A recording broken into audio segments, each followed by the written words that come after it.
Texas Junior Camp. Kind of building up to this moment for Sark. He's held this every year he's been at Texas. It hasn't been as successful as you want it to be, but this year was pretty successful. Coming out of this camp, guys, 15 new offers, 10 to the class of 2026, 4 to the class of 2027, and including 2 quarterbacks. Peyton Houston and Brady Edmond got offers for that 2027 class, so those seem to be the targets for the quarterback room in the 2027 class, and then 1 in 2025. They also seem to be down to 2 quarterbacks for the upcoming class, the 2025 class. It's going to be Dia Bell and Troy Hoon. Dia Bell, the son of Raja Bell, former NBA player, a guy that brought great toughness, great skills to the floor on the NBA court. Hopefully his son can do the same on the field. And then Troy Hoon, who is the 12th quarterback in the country, according to 247. Dia Bell's actually the 4th quarterback. Some have him as high as 2nd, depending on the recruiting site, but we do use 247, and they have him as 4th. I'm going to read you their profiles real quick. So Dia Bell, like I said, the 4th quarterback in 2027, but we'll start with Troy Hoon.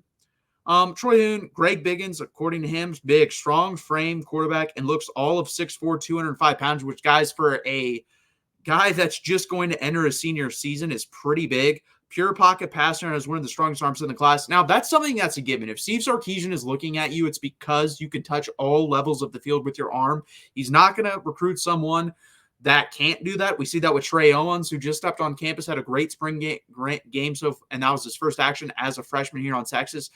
Gigantic arm, leaped off the tape when we watched the spring game. So, of course, Troy Hoon's going to have that as well.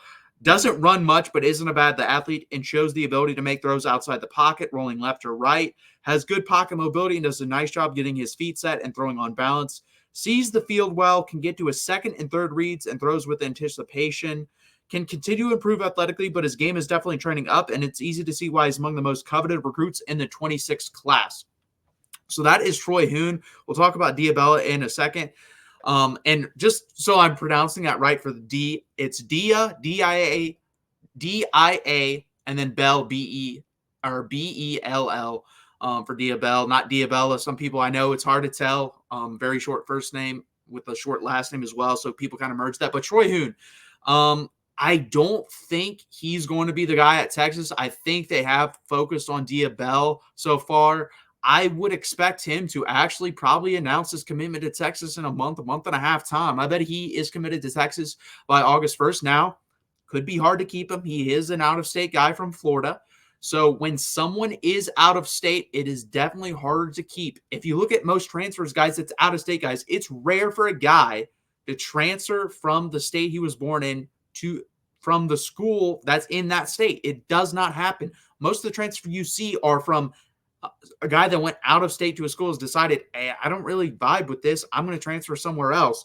So I think Sark, and they talked about this on other networks, he wants someone that's totally committed. And I think he explains that to guys when he's like, they're a number 1 target for Texas. Like, hey, if you're not going to be totally committed to us, do not commit right now. We want you to be 100% firm.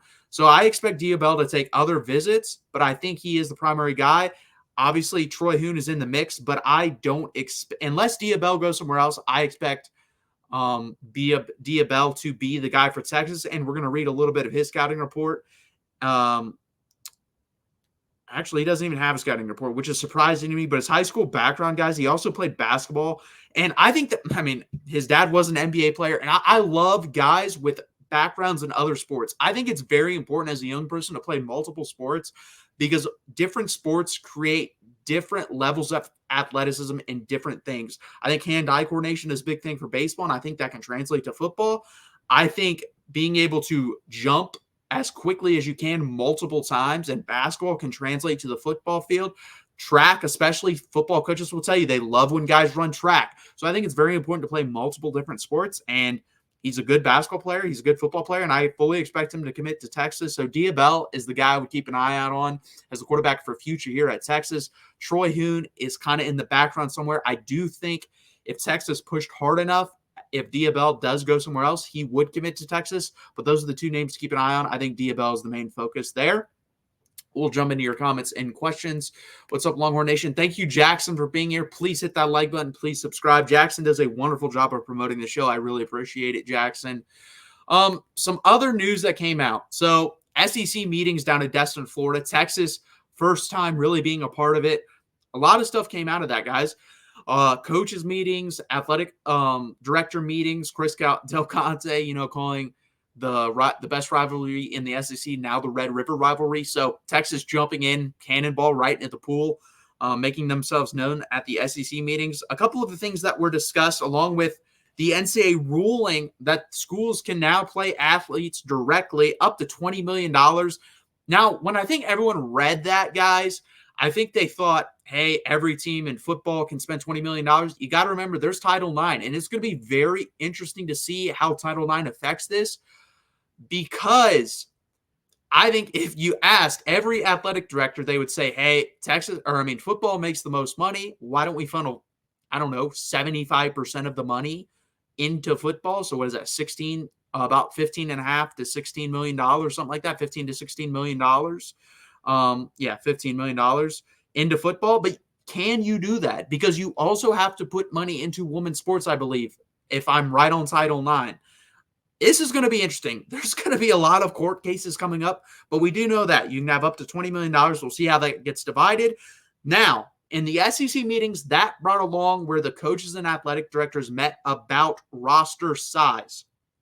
You had Mike Elko from Texas A&M saying, absolutely not. I want to keep it the same.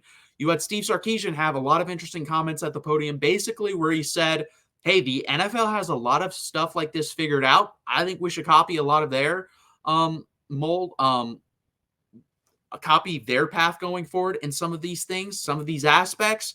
I don't know if he means that for roster size, because, guys, most Division I teams are 115 to 120 players. The NFL's 53 plus a practice squad of about 16 guys, so that gives you, 69 players? I don't think that's feasible, nor do I think it would be appropriate to force a college team to cut by that many players. Imagine cutting, 50 people from your team. And this is not professional sports. I know people say it is, but it's not. These guys, a lot of these guys are way closer to high school and their development and what they look like than NFL. Most of them are. So you're going to ask them to play more games, sustain more injuries for less money. That is exploitive to me. If I was a college football player and they cut roster sizes, I would be talking about that. I think that would be wrong. Hell, there's going to be lawsuits about a bunch of other stuff. That might be another lawsuit that could go forward, because I don't like that. I think it's wrong. You'd also be getting rid of walk-ons, which I think is a gigantic part of college football.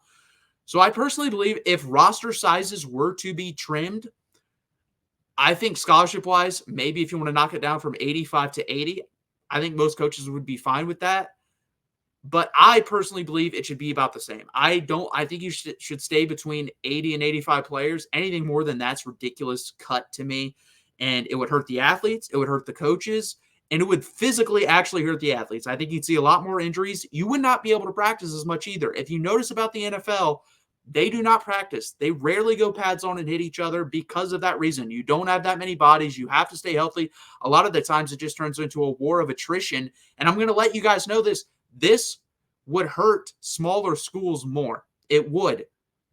Expanding would do the same thing. So I think we've found a kind of perfect part of the rosters aren't too big. So the big schools like Alabama and Texas can't hoard really good players on the roster. And they're not too small where if you're really good players on, let's say, like a Kansas were to get hurt, you're not going to have much depth there because you don't really recruit that one. Your roster's got cut. So I personally believe this should be about the same size. Like I said, I think 80 would be the minimum you have to have. So I really hope they don't cut it, guys, just to share more money with the players. I really think in the long run it would hurt college football. So I'm hoping they can keep it between 80 and 85. If you cut it, 80 would be the minimum I would cut it to.